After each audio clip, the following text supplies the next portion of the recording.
The Kissing Hand by Audrey Penn, illustrated by Ruth Harper and Nancy Leake. Chester Raccoon stood at the edge of the forest and cried. "I don't want to go to school," he told his mother. "I want to stay home with you. I want to play with my friends and play with my toys and read my books and swing on my swing. Please, may I stay home with you?" Mrs. Raccoon took Chester by the hand and nuzzled him on the ear. "Sometimes we all have to do things we don't want to do," she told him gently, "even if they seem strange and scary at first. But you will love school once you start.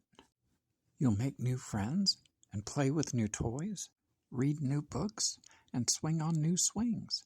Besides," she added, "I know a wonderful secret that will make your nights at school seem as warm and cozy as your days at home."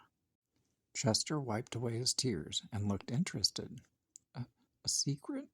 What kind of secret?" "A very old secret," said Mrs. Raccoon. "I learned it from my mother, and she learned it from hers. It's called the Kissing Hand." "The Kissing Hand?" asked Chester. "What's that?" "I'll show you."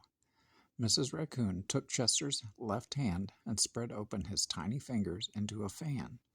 Leaning forward, she kissed Chester right in the middle of his palm. Chester felt his mother's kiss rush from his hand, up his arm, and into his heart.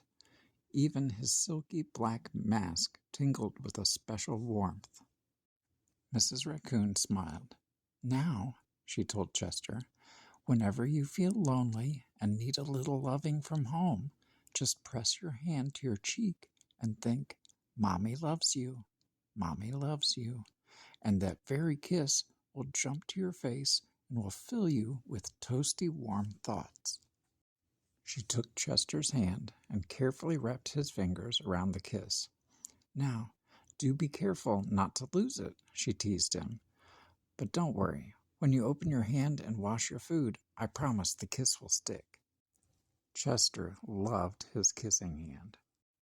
Now he knew his mother's love would go with him wherever he went, even to school. That night, Chester stood in front of his school and looked thoughtful.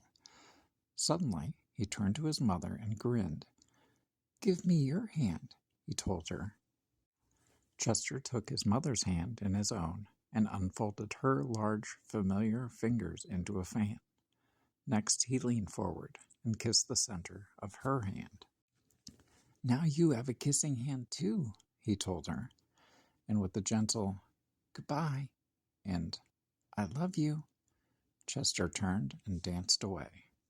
Mrs. Raccoon watched Chester scamper across a tree limb and enter school. And as the hoot owl rang in the new school year, she pressed her left hand to her cheek and smiled. The warmth of Chester's kiss filled her heart with special words.